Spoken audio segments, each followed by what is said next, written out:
Okay, so I've got the recording going now, and I just wanted to welcome you to coming on to hear more about the Master of Public Administration internship program. This is something we've been planning for a little while to try to get in for you because I know there's lots of questions out there. And so hopefully by the end of this presentation, we'll have answered those questions. You can put things in the chat if you want to, or you can contact me later and we can have a conversation about it, or talk to your academic advisor as well. What I plan to cover tonight is to briefly go over the internship, an overview of it, what it is, why it's required. I'll talk about the waiver option. I'll go over what we do with the internship. I'll give you an idea of some of the places where people have interned and some of their successes. And then we'll also talk a little bit about some of the next steps. And by the way, I think I did forget to say, I am Dr. Estevez. Most students just call me Dr. E, and I am the internship coordinator for Troy's MPA program. And so I'm really excited to tell you about this and really give you a feel for what it can mean both for your MPA degree, but also for your professional development and your future career goals. So just a little bit about the internship. The MPA internship is a requirement for all MPA students. And when you log into your Trojan Web Express, where you see your program of study, you will see one of these two screens. When you look at the internship requirement, you will either see that it's been waived because you've submitted the form and it's been approved and that's gone through, or you will see that it is required. And I think I actually duplicated the one here, but the other screen would show that it's required. So you would get one of those two options. So that will help you see. But if you haven't filled out a waiver form, then it's very likely that you already still need to have it as part of your program. There was a question about the way the catalog being worded, a question on whether you could take a class to replace the internship. No, that's not, it works the other way around. You can use the internship to count as a concentration class. So we do allow that to happen so students don't have to extend their program. You would still have a 36 credit hour master's degree, but we do allow you to count that that internship as a concentration course, but the internship is required. And we require it because the Master of Public Administration degree is considered a professional degree. And even though you're getting a master's degree as a professional degree, they're going to also be looking for some kind of experience to go along with that. And the other benefit of doing an internship is that you get your foot in the door, you get to know people in an organization, and hopefully you're doing an internship in an organization that is either similar to or the one that you might like to work at someday. And we all know that networking is the name of the game. And a lot of times we find our jobs and our positions by who we know. So this is really an opportunity for you to not only get some experience in the field, but also to do networking, professional development, to participate in possible associations or organizations. So we really want it to be a win-win for everyone involved. So there is an option for an internship waiver, and we allow you to get an internship waiver if you have at least 1 year of professional work experience in the public sector. Now, what does that mean? It's a muddy kind of area, and we realize that, and everyone just wants a list of, okay, what qualifies and what doesn't, but every organization is different, every title for a position is different, and what you might do with that position is different. So we really have to do it on a case-by-case basis and look at what type of work you're doing. First, it has to be for a public organization, and that can be military, that can be nonprofit, that can be local, state, or federal government. It could even be potentially a private sector organization that has a public sector arm, because there are many private organizations now that have a foundation or something of that nature, and so that's an option as well. But what we're looking for with that experience is that you are doing the kinds of activities that we do in our classes. So for example, you might be doing budgeting analyses.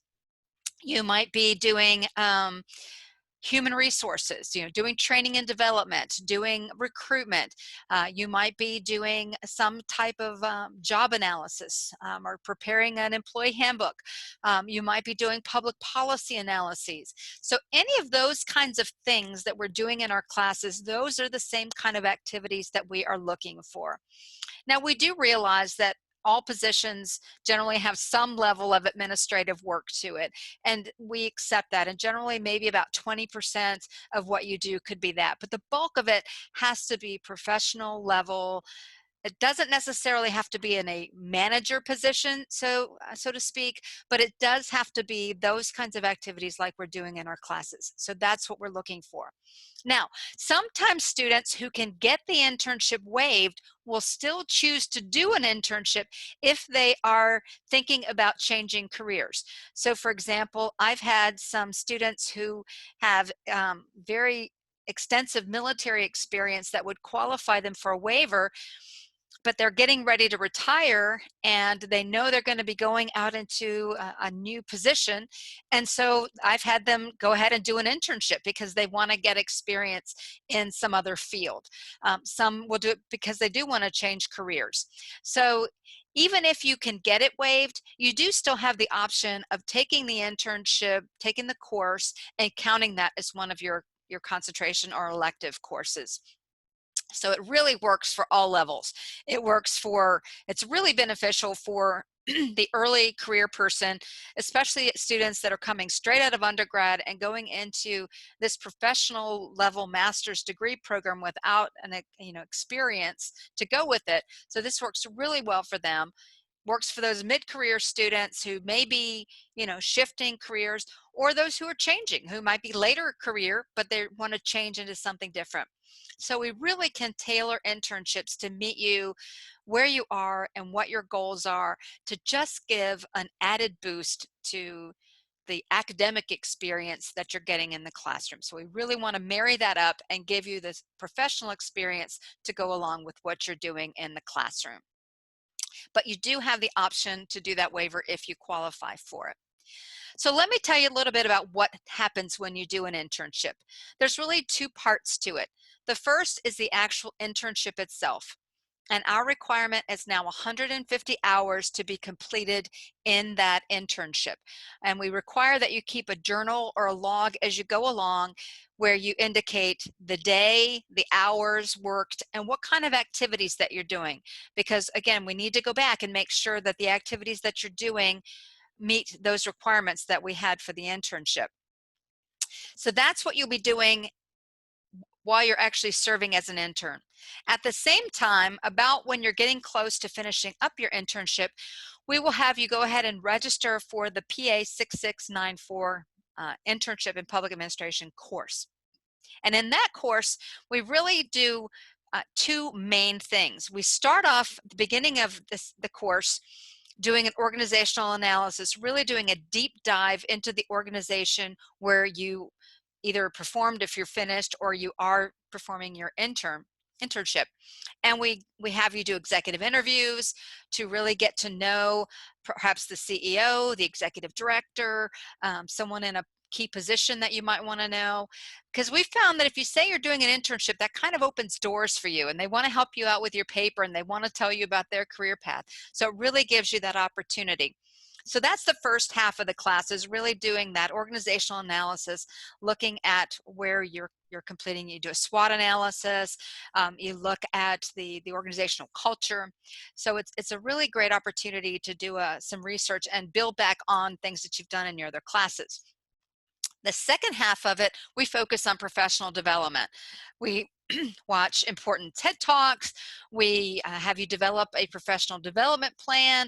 We work on an elevator speech. We have you design an e-portfolio that you can put online if you choose to display your talents and your goals. So there's lots of things that go into that second half of the class to really help you get ready for leaving the MPA program and going out into the career force. So that's how the internship is set up. Now, what if? Some students have asked me this question.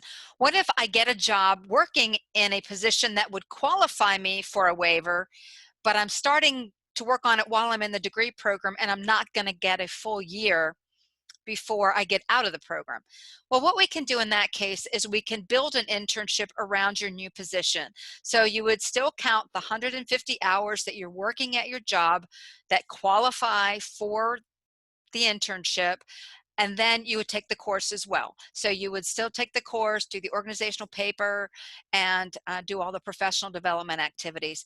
But that gives you an opportunity that you don't have to wait until you get the year. You can still use 150 hours of what you're doing on the job, just as if it were like a paid internship, um, and then take the class. So that's another option for you to do that. So where do students tend to intern? Well, they intern at the same places we just talked about where you can qualify for a waiver. They're interning for nonprofit organizations. They work for local governments. They have worked in offices of elected officials. Sometimes we've even had a few virtual opportunities. Those don't happen very much, but we've had a few of those. And on this chart, this just shows you an example of where students completed internships during the last academic year. I haven't put the ones on for this year, but you can see the variety of places where students have gotten some internship experience. They've worked at a medical center at the city of Smyrna. They've worked in a public school system. They worked in a solicitor's office. They worked in the public defender's office. They worked at a nonprofit, St. Simon's Land Trust. They worked at Troy University Athletics. So there's all kinds of things on here and different ways that we can do that. And you can be creative in working to pull that together. There's a really some great opportunities out there for you to be able to design something that's really going to serve you well. And I have to share a story, and I know Dr. Anderson's on here and she loves when I share this story. But one of my favorite stories of internships is actually where one of my students, Justina, this is her on the right. She was a student when when I was in the face-to-face classroom in the Atlantic region in Virginia. And she was single at the time, and she was finishing her MPA program, and she decided, if I'm just going to jump out there and do something exciting, this is the best time to do it. So she decided to accept an internship with the city of Tucson. They loved her there. They extended her internship for like another year or two. And while she was there, she actually ended up meeting the man who would become her husband. He was stationed in the military there in Tucson, and she met him there. And the rest, as they say, is history. They married. They now have 3 kids. They're actually back in Virginia. He's gotten a transfer duty station there. So it was a great success story. She's got this wonderful experience, and she also got a wonderful marriage out of it. So I always love that story, and we stay in touch on Facebook. She's a very good friend now. So anyway, what's next? Well, if you believe you qualify for a waiver, submit an internship waiver request form. I did send that out with the email if you got the email invitation to this event. If you didn't, I can send that link to you. It's also available in the eQuad. I'll show you where that is when we're done. So that's your first step. If you believe you qualify, go ahead and submit that to your academic advisor. They will approve it, or they will talk to you and suggest that you probably should pursue an internship instead. If they approve it, it then goes to our MPA director, who signs off on it, and then it goes to records for processing. And give it a week or two, and then it should appear on your program of study in Trojan Web Express, so you can see that it's been waived. If you believe you qualify for a waiver but would rather complete the internship, or if you know you won't qualify for a waiver, then reach out to me. Also, you can request to join. I have a Teams group called MPA Career Central where I post internship announcements that I come across. So if you go to that in Teams and send me an invitation to join, or if you just send me a message, I can add you. I'd be happy to put you in there and we can start that conversation about what to do. So what if maybe you already have some place in mind, you know, somewhere in your community where you would like to work? First step is to reach out to that organization. If you know somebody that's there, then start with them and ask them, you know, do you know if your organization has ever utilized interns? And they either will know that answer or they'll know who to tell you to talk to. It varies in different organizations. In some organizations, it might be a human resources department that does interns. In some organizations, it's a volunteer office that coordinates them. I've also seen just direct departments just make arrangements for it. So there's lots of ways for us to work that out. But when you talk to them, you would discuss some potential activities, make sure they're going to meet up with our requirements. You can always send me a message and say, these are the things we're talking about. Does this sound okay with you? And then your next step would be to prepare what we call a memorandum of understanding, or an MOU. And that's a document that you'll fill out that outlines what the internship is going to be, what the expectation for hours is going to be, what you will be doing as far as activities are concerned, and then it gets signed by you, by a representative of the organization, usually the person that's going to be your supervisor, and then it gets signed by me. And that's a document to really protect you, to make sure, number one, that you're going to get credit for your internship, because you want to make sure it's been approved. But it also makes sure that the organization is aware of what they are to be offering you in return for your service to them. So then that'll get you started. Once you've got the MOU, then you can start your hours, and then you'll sign up, as I said, for the course. We teach the course in terms 1, 3, and 5. So you'd want to sign up for that course in the term closest to when you're going to complete your hours. Because sometimes, I mean, one of the questions is, 150 hours, I work a full-time job. What am I going to do?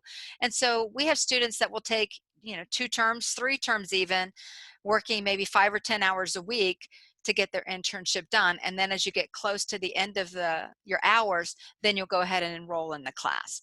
So, but you do want to make sure that MOU is in place at the beginning. Don't just start working somewhere and then hope that it's going to count. We still want to have that in place and ready to go, so that everything is clear and everyone's on the same page with what you're going to be doing. Now, what if you don't have any place in mind? Well, think about that type of work or organization that you see yourself working at in the future. And then go to sites like Indeed.com or ICMA, which is the International City County Management Association, or my site I mentioned on Teams, and just search for public administration intern, public personnel intern, whatever it is that you might be interested in doing. And you can put those search in, and you can even, with most of these sites, put in to be notified, so that whenever something comes up that meets that criteria, they'll automatically send you a notification. So those are some ways, if you don't know where you want to go, that you can start thinking about this. And then the rest of it's the same we just talked about. Once you've figured out a couple of places, then discuss those activities, put together that MOU, and get started on your hours. So that's how we work with that. Now, if at any point in the conversation with the organization you want to bring me into the conversation, I'm more than happy to do that. I have talked with, potential supervisors. I've explained the program. Sometimes they just want to make sure, because they don't want to get in trouble with the law for, having, or with taxes for having, somebody free working in the organization. So they do want to make sure that this is, an internship opportunity. You're going to be getting credit for it. And so if any of them have any questions or they want to talk to me, we can do a conference call. I've done that before. Or we can, I can talk to them directly, whatever works. I'm more than happy to do that. So if you've still got questions, I'm going to try to do that now. I certainly can't promise you the job, and I can't promise you the marriage outcome, but I will certainly work with you and try to help you find something that'll be both interesting and challenging, and lead you to that rewarding and productive career that you want to have in public service. So if you've got questions, we can put those into the chat box. You can also reach out to me on Teams. That's really the very best way to reach me. My email is also there. That's tlestevez@troy.edu. And then you can go to the MPA eQuad and click on program, and you'll see internship information and Career Central there. So that's also a place where you can go. There's a frequently asked questions page. There are links to doing e-portfolios, to get to the team site. There's all kinds of things in there, and I'll also place this video in there once we're done. So I'm going to go ahead and stop the video. I do appreciate you being here, and I'm going to stop the video, and then we can ask a few questions if you have them.